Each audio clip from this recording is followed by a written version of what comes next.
이 시간에 함께 주님 주신 말씀을 나누겠습니다. 오늘 함께 나눌 말씀의 제목은요, 믿음의 진단과 해법입니다. 믿음의 진단과 해법.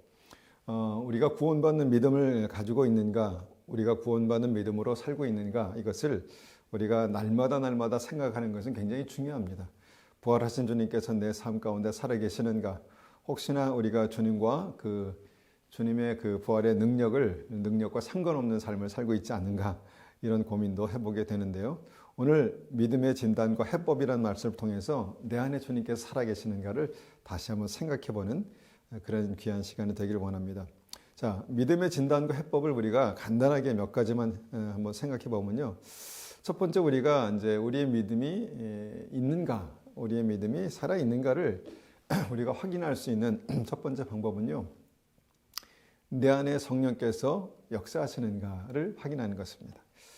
구원의 보증으로 성령께서 내 안에 계시잖아요. 내 안에 성령께서 계시는가, 이것을 아는 것, 경험하는 것은 매우 중요합니다. 성령의 역사를 나의 삶 속에 그렇게 경험하는 것 굉장히 중요하고요. 무엇보다 성령께서 내 안에 역사하심으로 말미암아 변화되는 그 증거가 무엇입니까? 성령의 열매입니다. 성령의 9가지 열매가 내 인격을 날마다 주님께 더 가까이, 또 주님의 인격으로 닮아가게 하는가, 이것을 확인하는 것이 중요하죠. 또 이 확인이 우리의 삶 가운데 또 모든 것을 다 말해줄 수 없지만 이 확인이 좀 애매할 때가 있습니다. 좀 애매할 때가 있는 것이죠. 그때는 이제 두 번째 한번 이 말씀을 한번 적용해 보십시오. 예수님을 나의 주인으로 모셨는가입니다. 예수님을 주인으로 모셨는가. 예수님을 믿는다는 것은요, 예수님을 구세주와 주인으로 영접하는 것입니다. 예수님이 나의 주인 되심을 어떻게 알 수 있습니까? 나의 삶을 보면 알 수 있습니다. 나의 삶의 목적을 보면 알 수 있고요. 나의 삶의 방향을 보면 알 수 있습니다. 특별히 우리가 한 가지 한번 생각해 봅니다. 내가 예수님을 나의 구주로 모셨는가는 내 삶 속에 하나님께 드려지는 예배를 통해서 알 수 있다는 것입니다. 예배를 통해서. 내가 어떻게 예배를 드립니까? 주님 앞에 어떤 믿음으로 나아갑니까? 주님께서 내가 예배 드릴 때 어떻게 우리와 교통하십니까? 그 예배의 상태로 주님께서 정말 진정으로 나의 주인이 되셨는가를 확인할 수 있죠. 또한 이것도 우리의 삶 가운데 확인하는 방법이겠지만 이것도 애매할 때가 있습니다. 그러면 이 세 번째 방법을 우리가 한번 생각해 볼 수 있습니다. 그것은 뭐냐면 예수님께서 내 안에 사시기 위해서는요, 반드시 십자가를 통해서 사십니다. 그러니까 십자가에서 내가 주님과 함께 죽었을 때 주님께서 내 안에 사시는 것입니다. 내 인생의 그 왕좌는 한 자리뿐입니다. 이전에 예수님을 알기 전에는 그 자리에 내가 앉아 있었습니다. 그런데 내가 예수 그리스도와 함께 죽고 주님께서 사셨을 때 주님께서 그 자리에 앉아 계시는 것이죠.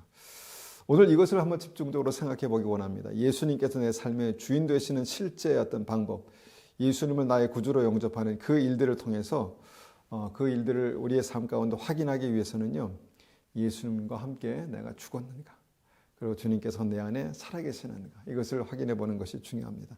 로마서 6장 4절 5절 말씀을 한번 읽어보겠습니다. 로마서 6장입니다. 로마서 6장 4절에서 5절까지 말씀입니다.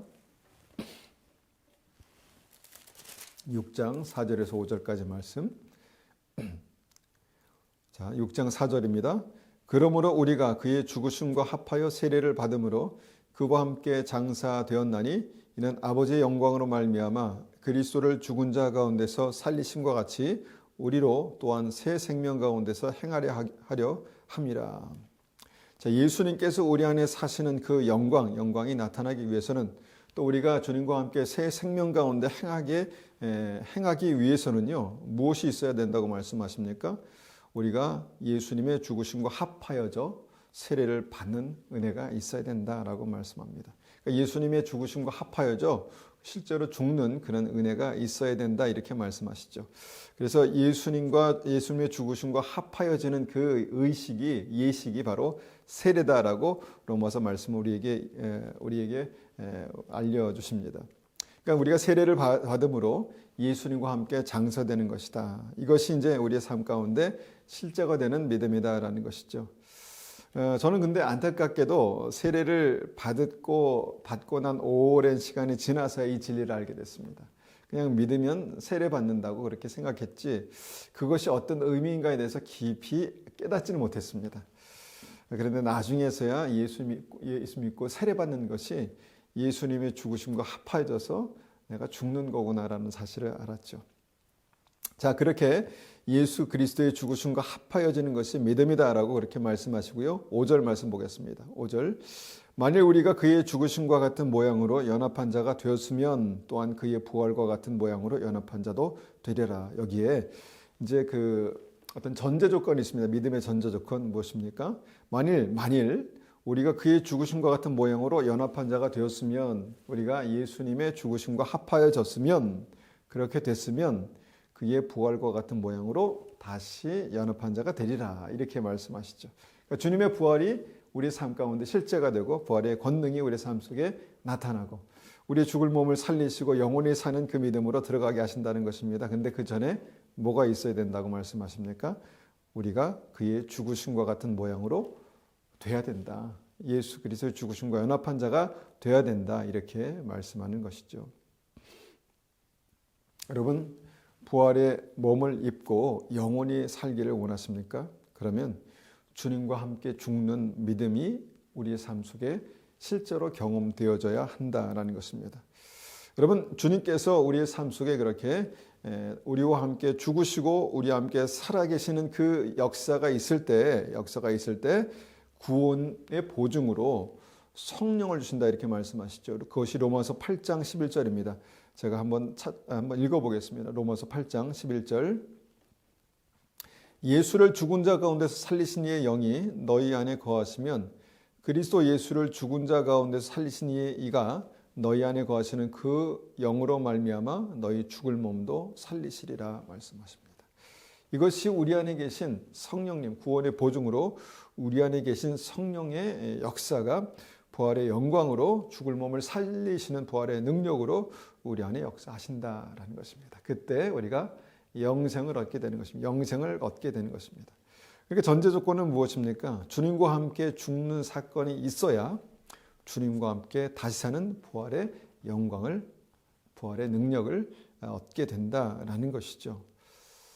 여러분, 이것이 우리의 삶 가운데 이해되고 또 우리의 삶 속에 경험되는 것이 이제 믿음의 굉장히 중요한 진리다라는 것입니다. 그러면 우리가 한번 고민해 봅니다. 우리가 많은 부분에 이 고민을 해봤지만 다시 한번 이 시간에 한번 고민해 봅니다. 주님과 함께 죽는 것이 무엇인가요?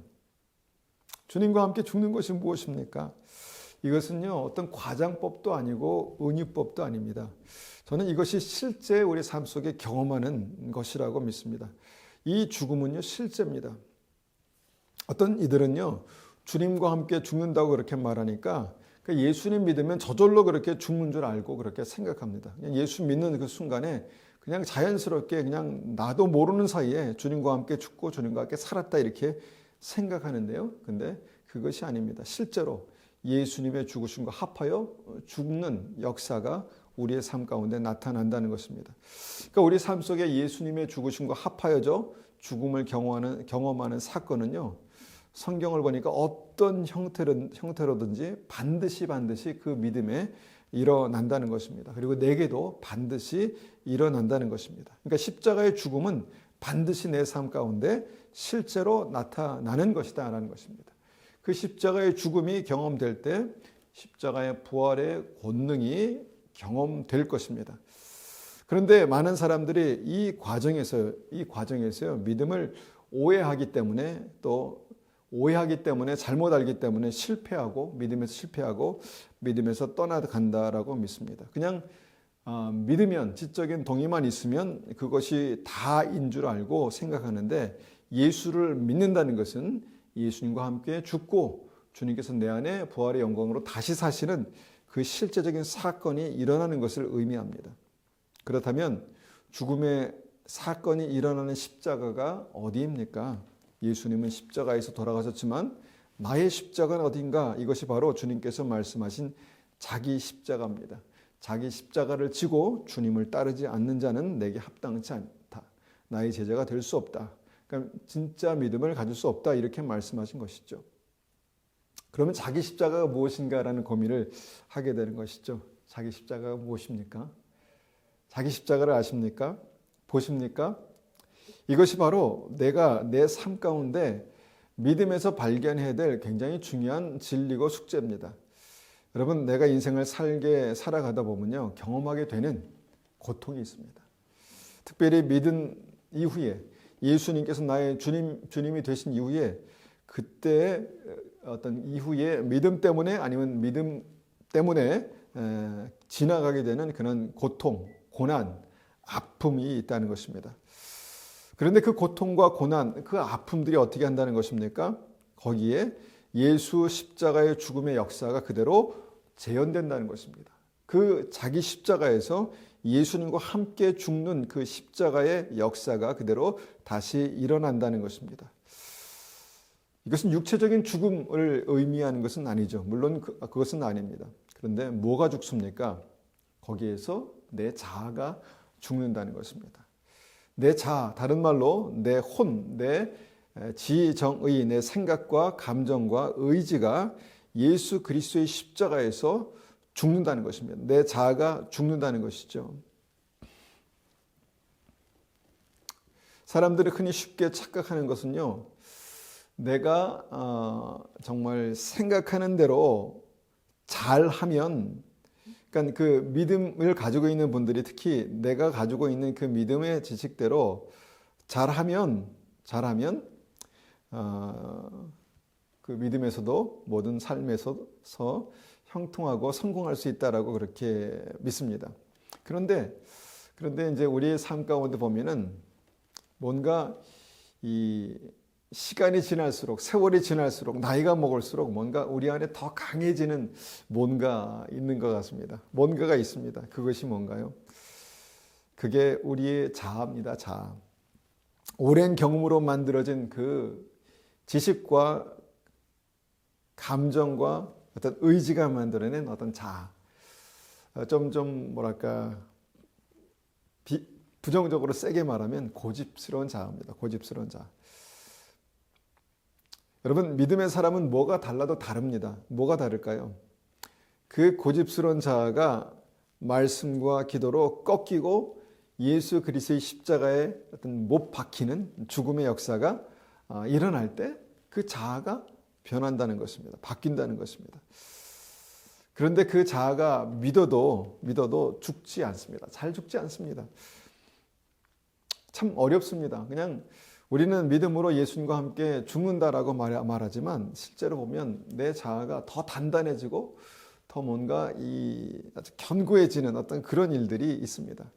여러분, 그렇게 뭔가 단단해진 자아는요, 주님도 못 바꾸십니다. 주님도 못 바꾸십니다. 어떻게 됩니까? 죽어야 사는 것이 정답입니다. 죽어야 합니다. 그러니까 자의 그 고집스러운 자아가 바뀌기 위해서는 십자가의 그 고난이 필요하다는 것입니다. 안타깝지만 진리입니다.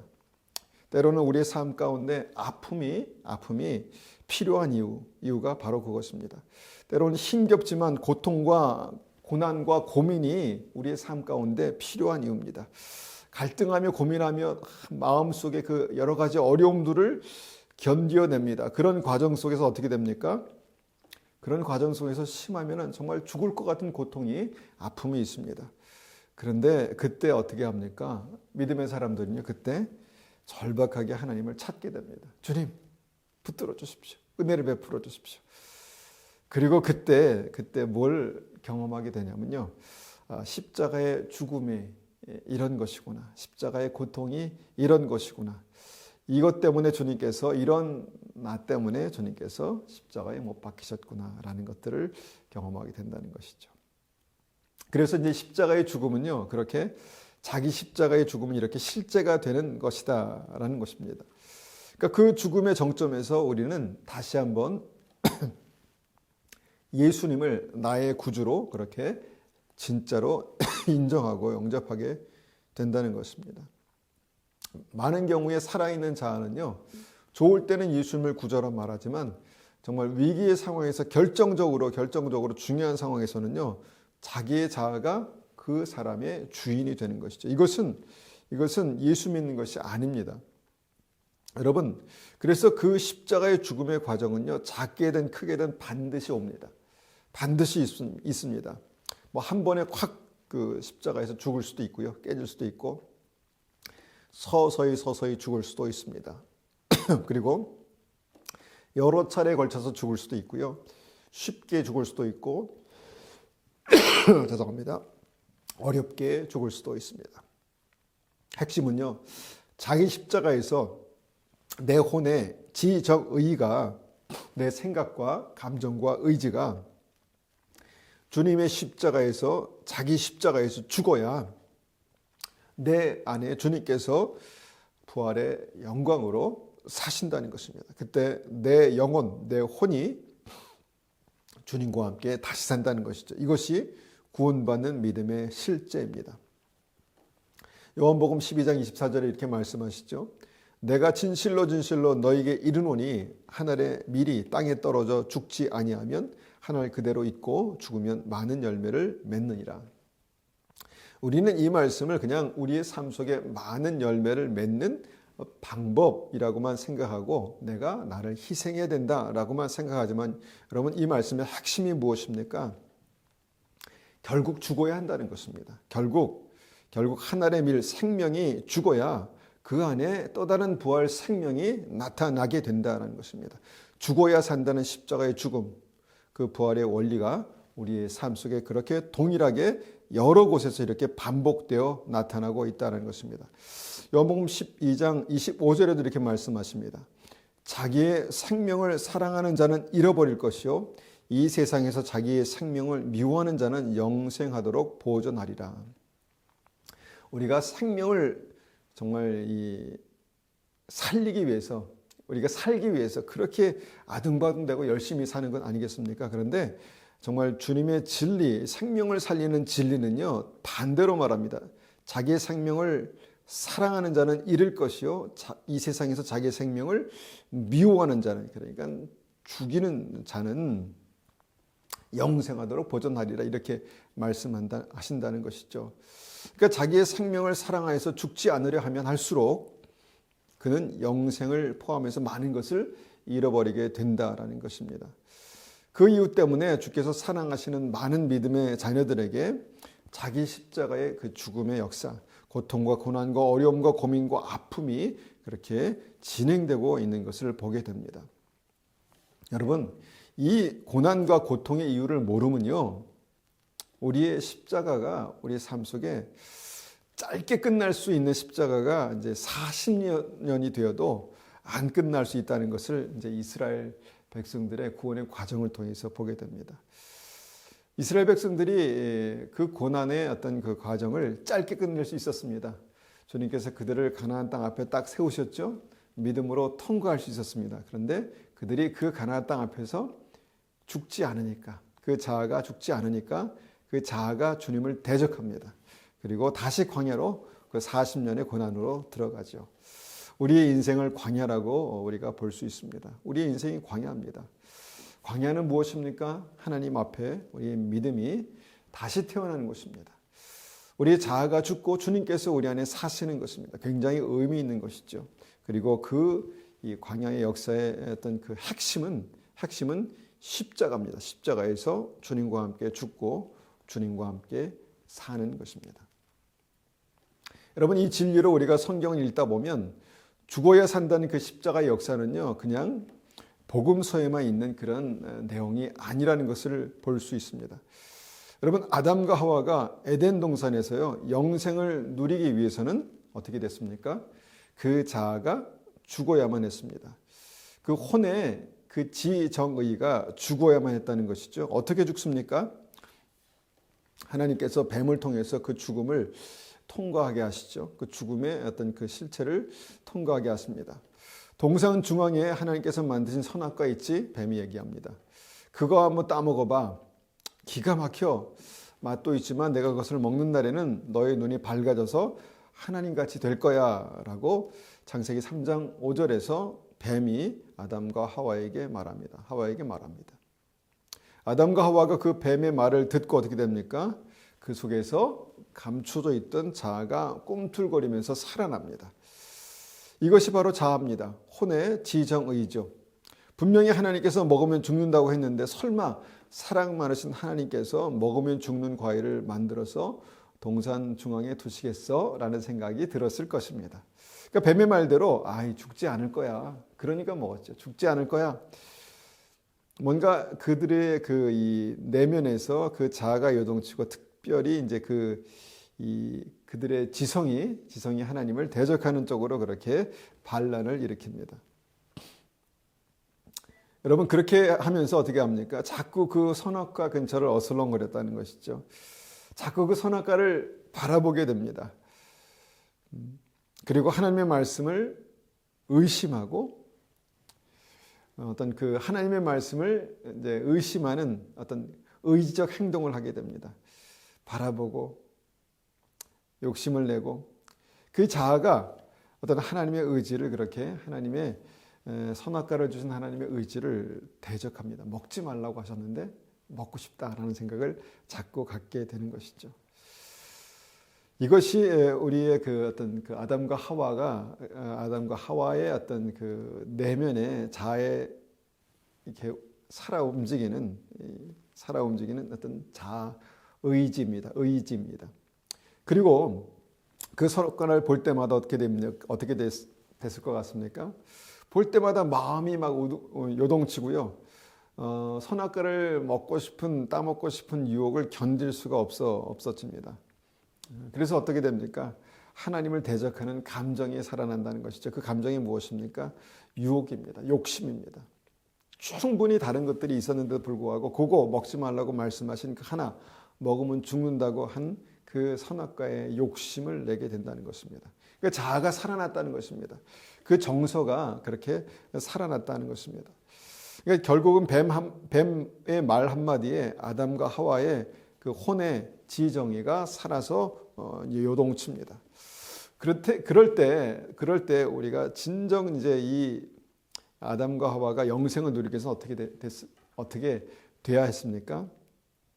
그 생각과 그 감정과 그 의지를 십자가에 죽여야 했습니다. 못 박아야 했습니다.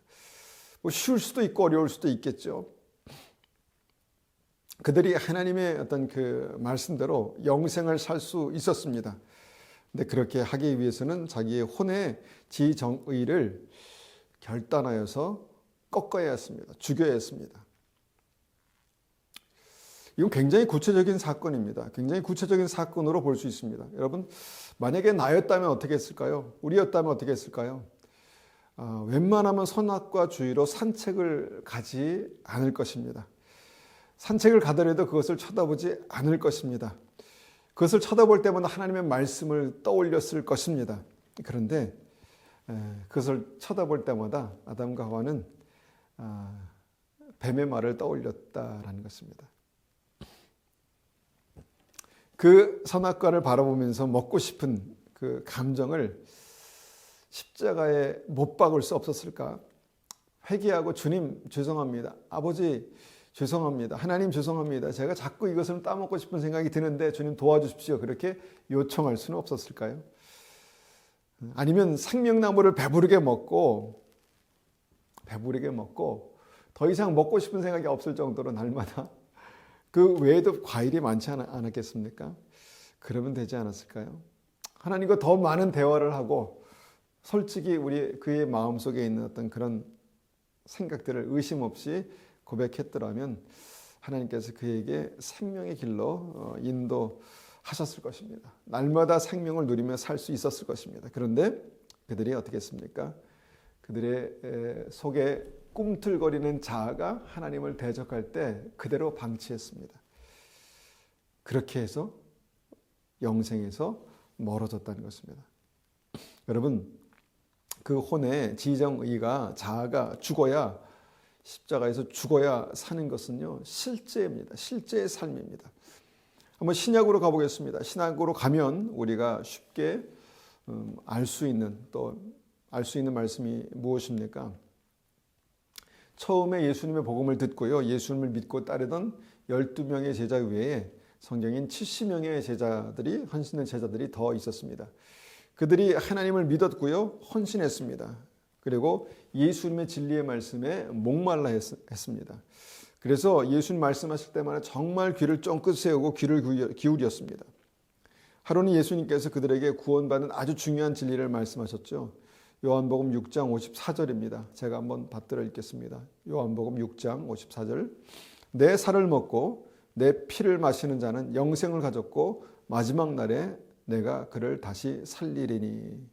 자, 예수님께서 예수님의 살을 먹고 주님의 피를 마셔야 구원이다, 이렇게 말씀하셨다는 것입니다. 그런데 이 말씀은 우리가 생각해도 어렵지만 제자들이, 헌신된 제자들이 생각해도 참 어려운 말씀이었습니다. 그냥 이해하기 어려운 말씀뿐만 아니라 이것을 받아들이기가 참 어려웠습니다.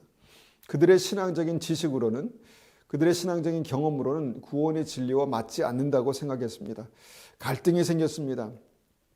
받아들이기 어려웠을 뿐 아니라 예수님에 대한 의심까지 생겼다는 것입니다.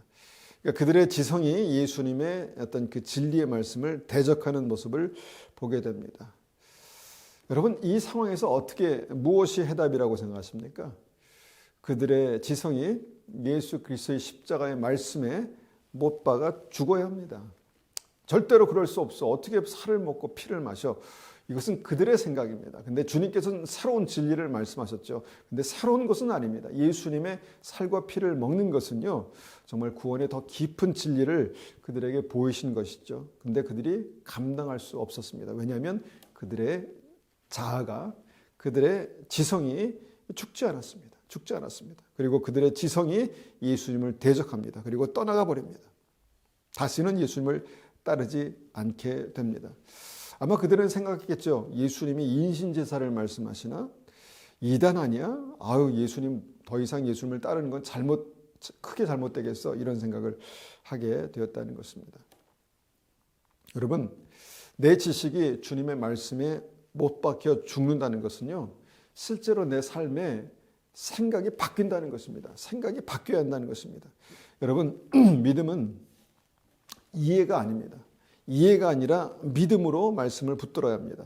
여러분, 믿음은 지적인 동의가 아닙니다. 하나님의 명령을 붙드는 것입니다. 어떻게 생각하십니까?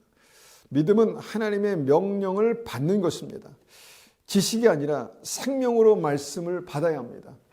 그런 말씀들이 우리의 삶 가운데 역사하기 위해서는 나의 지식이 주님의 말씀에 못 박혀 죽어야 한다는 것입니다. 그때 주의 말씀이 내 삶 가운데 살아 역사하실 수 있다는 것입니다. 가끔 이제 목회를 하다 보면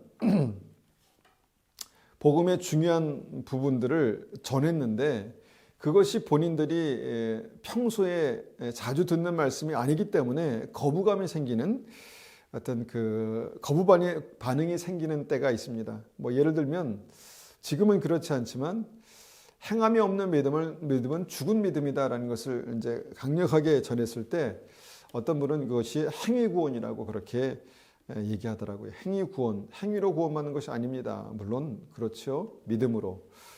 그런데 행함이 없는 믿음은 죽은 믿음이라는 분명한 주님의 말씀이 기록된 말씀이 있습니다. 그런데 더 이상 그것에 대해서 알려고 하지 않더라고요. 그래서 이제 교회를 나가기도 하셨습니다. 또 한 번은 좁은 문, 좁은 길로 이제 들어가야 구원이다 이렇게 말씀을 전합니다. 주님께서 그런 감동을 주셨기 때문에 아주 강력하게 좁은 길이 구원의 길이고 좁은 문이 구원의 문입니다라고 그렇게 강력하게 말씀드리니까 여기서 또 오해가 생깁니다. 이거 율법주의 아니야? 라는 생각을 이제 말을 하십니다. 율법주의입니까? 아닙니다. 주님을 사랑하면 나의 계명을 지켜라 말씀하셨거든요. 그러니까 말씀을 가지고 고민해야지 왜 자기 생각을 가지고 말씀을 다시 재해석하거나 대적하려고 합니까? 이것은 그 지성이 주님의 말씀을 대적하는 것입니다. 주님의 말씀이 나의 생각이 나의 지성이 예수님의 말씀에 십자가의 말씀으로 못 박혀야 주님께서 우리 안에 다시 사시는 그 은혜가 있다라는 것입니다. 물론 이제 그런 생각을 왜 하시게 됐는가 이해는 하죠. 중간에 마귀가요, 우리가 듣는 말씀을 왜곡해서 듣게 합니다. 마귀가 우리의 듣는 말씀을 왜곡합니다. 중간에서. 그래서 우리의 마음의 상처와 아픔으로 경험으로 반응하게 하는 것이죠. 근데 그걸 모른다는 것입니다. 그냥 우리가 어린아이처럼 그 말씀을 듣고 말씀 그대로를 그냥 우리가 믿으면 생명의 길이 열리는데, 말씀을 듣고 내가 이해가 안 되는 말씀을 들을 때 기분이 상하고, 말씀을 들을 때 가끔 시험이 들기도 하고, 그래서 여러분 그 말씀을 떠나간다면 그건 잘못된 것이죠. 근데 그 이유가 무엇인가 봤더니 십자가에서 그 자의 지정의가 죽지 않아서 그렇게 된다라는 것입니다. 여러분, 지적인 영역이 십자가에 못 박혀야 말씀이신 주님께서 내 안에 사시는 것이 구원입니다. 혼의 지정의 정도 마찬가지입니다. 정도 마찬가지입니다.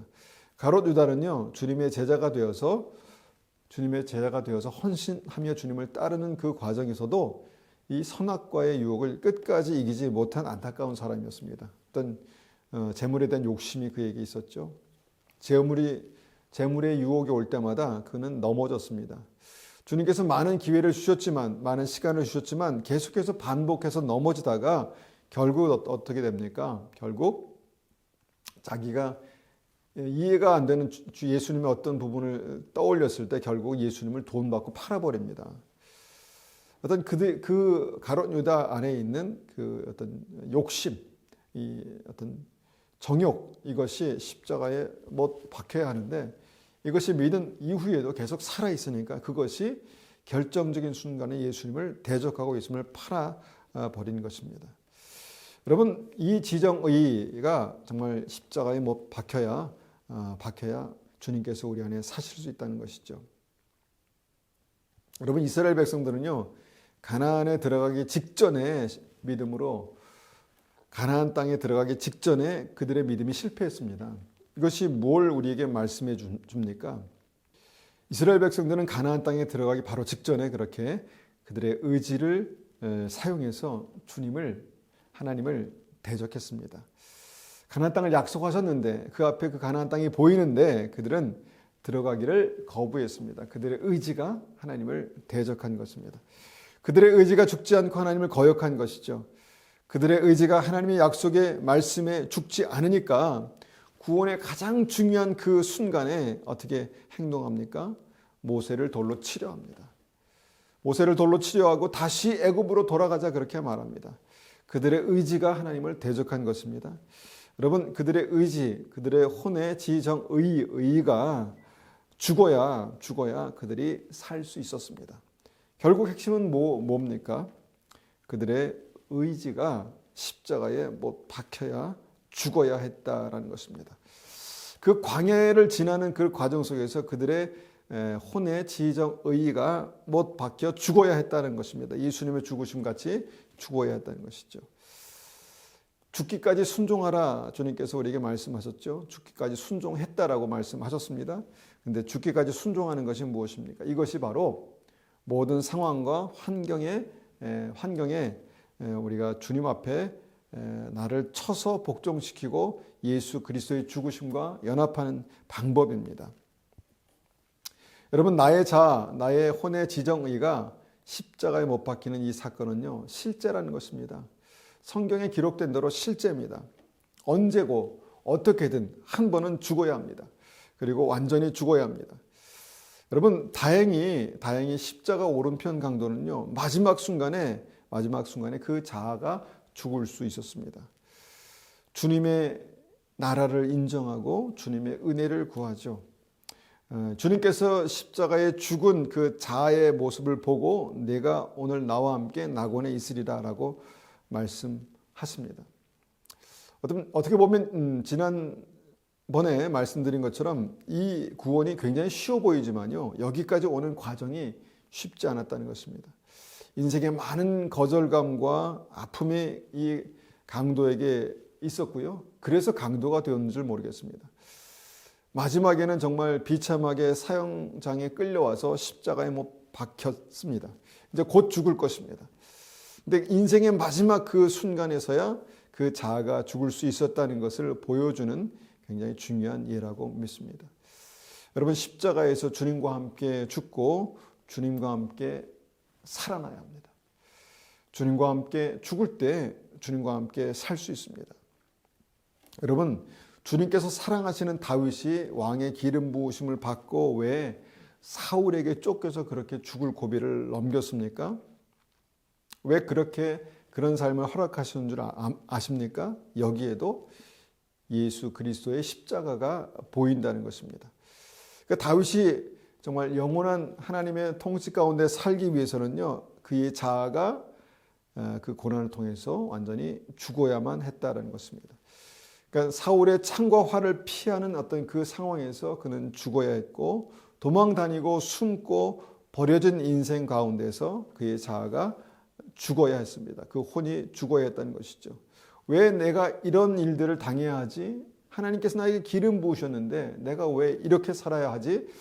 그런데 하나님께서 다 뜻이 계시겠지.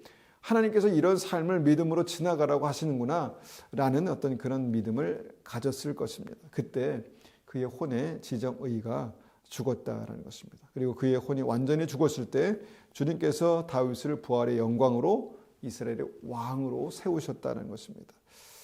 이런 어떤 그 큰 죽음의 어떤 모멘트가 있었고, 또 그 다윗에게는요, 또 몇 번의 그런 죽음의 기회들이 있었습니다. 그러니까 한 번으로 끝나지 않으니까 사도 바울이 나는 날마다 죽노라 이렇게 고백하신 건 아니겠습니까? 여러분은 지금 어떻게 자기 십자가를 지고 주님을 따르고 계십니까? 어떤 종류의 힘든 고난 가운데 계십니까? 여러분, 그것이 바로 내가 죽어야 할 자기 십자가임을 주님께서 우리에게 말씀하십니다. 여러분, 고통과 고난 가운데서 내 힘이 인간적으로 다 빠지고요, 내 스스로 아무것도 할 수 없구나라는 것을 인식하는 그 순간이 주님 앞에 죽을 수 있는 순간입니다. 십자가에 바로 엎드려서 예수님께서 내 삶을 건지실, 구원하실 유일하신 구세주이십니다라는 것을 고백하는 것이죠. 예수님이 아니면 안 됩니다. 주님께서 내 안에 사시지 않으면 인생은 답이 없습니다. 여러분, 우리의 삶 가운데 고난과 고통은 우리에게 그런 의미가 있는 것입니다. 여러분, 우리의 삶 가운데 머리로는 도저히 답이 나오지 않는 그 문제가 예수 그리스도의 십자가에 못 박히고 죽고 주님께서 다시 사실 때 그 문제의 답을 주님께 들을 것입니다. 여러분, 자꾸 내 의지로, 내 방법으로 문제를 해결하려 한다면 나는 계속해서 뭔가 어떤 내 삶의 주인이 되어서, 뭔가 그 자아가 내 삶의 주인이 되어서 내 삶의 어떤 내 삶을 끌고 가려는 그런 일들이 있게 될 것입니다. 그러나 주님 앞에 다시 한번 예수 그리스도의 십자가에 죽는 것이 답이다라는 것을 우리가 이해한다면, 유일한 방법이라면 우리의 삶에는 분명하게 하나님의 부활의 영광, 예수 그리스도의 부활의 영광과 능력을 경험하는 그런 은혜가 우리의 삶 가운데 분명하게 있을 것입니다. 그런 은혜가 우리의 삶 가운데 있으시기를 간절히 축원합니다.